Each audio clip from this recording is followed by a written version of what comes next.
मंगल मैत्री स्टूडेंट्स, हम लोग भारत की खोज में तलाश चैप्टर पढ़ रहे थे।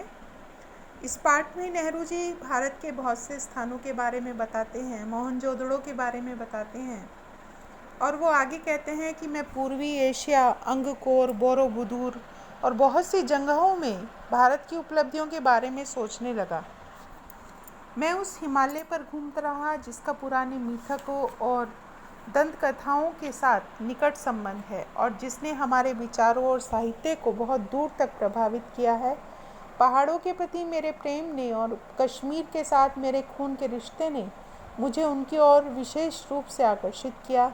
इस महान पर्वत से निकलकर भारत के मैदानों में बहने वाली भारत की विशाल नदियों ने मुझे आकर्षित किया और इतिहास के अनगिनत पहलुओं की याद ताज़ा की। इंडस या सिंधु, जिसके आधार पर हमारे देश का नाम पड़ा इंडिया या और हिंदुस्तान, और जिसे पार करके हजारों वर्षों से यहाँ जातियाँ और कबीले, काफिले और फौजें आती रही हैं। ब्रह्मपुत्र इतिहास की मुख्य धारा से लगभग कटी हुई पर पुरानी कहानियों में आज भी जीवित, उत्तर पूर्वी पहाड़ियों के हृदय में पड़ी गहरी दरारों के बीच से बरबस मार्ग बनाती हुई भारत में प्रवेश करती है और फिर पहाड़ों और जंगलों से भरे मैदान के बीच शांत रमणीय धारा के रूप में बहने लगती है। यमुना, जिसके चारों ओर नृत्य, उत्सव और नाटक से संबद्ध न जाने कितनी पौराणिक कथाएं एकत्र हैं, इन सब से बढ़कर है। भारत की नदी गंगा, जिसने इतिहास के आरंभ से ही भारत के हृदय पर राज किया है और लाखों की तादाद में लोगों को अपने तटों की ओर खींचा है। प्राचीन काल से आधुनिक युग तक गंगा की गाथा भारत की सभ्यता और संस्कृति कहानी है। मैंने पुराने स्मारकों और भग्नावशेषों को और पुरानी मूर्तियों और भित्ति चित्रों को देखा।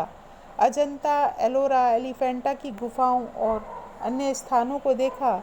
मैंने आगरा और दिल्ली में कुछ समय बाद बनी खूबसूरत इमारतों को भी देखा, जहाँ का प्रत्येक पत्थर भारत के अतीत की कहानी कह रहा था। मैं अपने शहर इलाहाबाद में था या फिर हरिद्वार में महान स्नान पर्व कुंभ के मेले में जाता हूँ और देखता हूँ कि वहाँ अब भी सैकड़ों और हजारों की तादाद में लोग आते हैं, वैसे ही जैसे हजारों वर्षों से उनके पुरखे गंगा स्नान करने के लिए भारत के सभी कोनों से आते रहे हैं। मुझे 1300 साल पहले चीनी यात्रियों और कुछ दूसरे लोगों द्वारा लिखे इन पर्वों के वर्णनों की याद आ जाती है, गोकि उस समय भी ये पुराने पड़ चुके थे और अनजाने प्राचीन काल में गुम हो गए थे। मुझे हैरत होती थी कि वह कौन सी प्रबल आस्था थी जो हमारे लोगों को अनगिनत पीढ़ियों से भारत की इस प्रसिद्ध नदी की ओर खींचती रही है।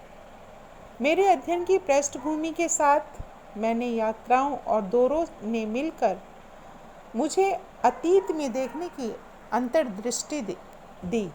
मेरे मन में भारत की जो तस्वीर थी उसमें धीरे धीरे सच्चाई का बोध घर करने लगा। मेरे पूर्वजों की भूमि में ऐसे जीते जागते लोग आबाद हो गए जो हंसते, रोते थे, प्यार करते थे और पीड़ा भोगते थे।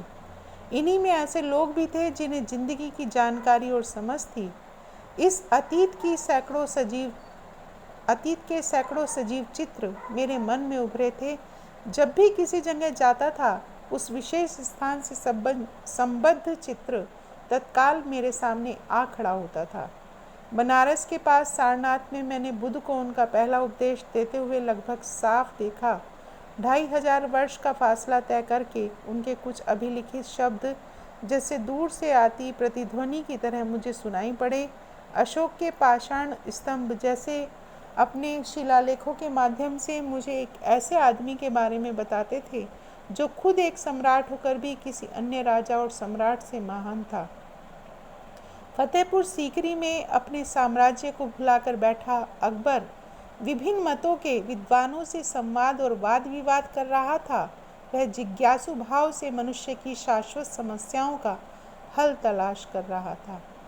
इस तरह भारत के इतिहास की लंबी झांकी अपने उतार चढ़ावों के और विजय पराजयों के साथ जैसे धीरे धीरे मेरे सामने खुलती जा रही थी। मुझे इतिहास के 5000 वर्षों से चली आ रही इस सांस्कृतिक परंपरा की निरंतरता में कुछ विलक्षणता प्रतीत होती है।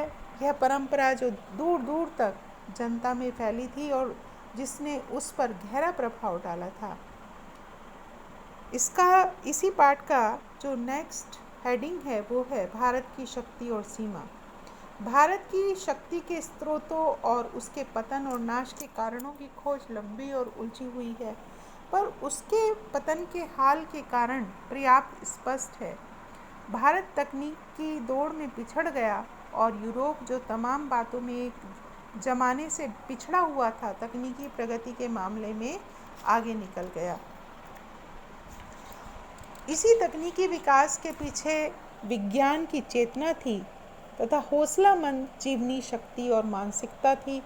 नई तकनीक ने पश्चिमी यूरोप के देशों को सैनिक बल दिया और उनके लिए अपना विस्तार करके पूरब पर अधिकार करना आसान हो गया। यह केवल भारत की ही नहीं, लगभग सारे एशिया की कहानी है। ऐसा क्यों हुआ? इस गुत्थी को सुलझाना ज़्यादा मुश्किल है, क्योंकि पुराने समय में तो भारत में मानसिक सजगता और तकनीकी कौशल की कमी थी नहीं, किंतु बाद की सदियों में उत्तरोत्तर गिरावट का आभास होने लगता है। जीवन की लालसा और उद्यम में कमी आ जाती है। क्षीण होती रचनात्मक प्रवृत्ति की जगह अनुकरण की प्रवृत्ति ले लेती है। जहाँ कामयाबी के साथ विद्रोही विचार पद्धति ने प्रकृति और ब्रह्मांड के रहस्यों को भेदने का प्रयास किया था, वहाँ शब्द आडंबर से लैस भाष्यकार उनकी जगह लेता दिखाई देने लगता है। भव्य कला और मूर्ति निर्माण का स्थान जटिल पच्चीकारी वाली सावधानी से की गई नक्काशी लेने लगी। प्रभावी किंतु सरल, सजीव और समृद्ध भाषा की जगह अत्यंत अलंकृत और जटिल साहित्य शैली ने ले ली।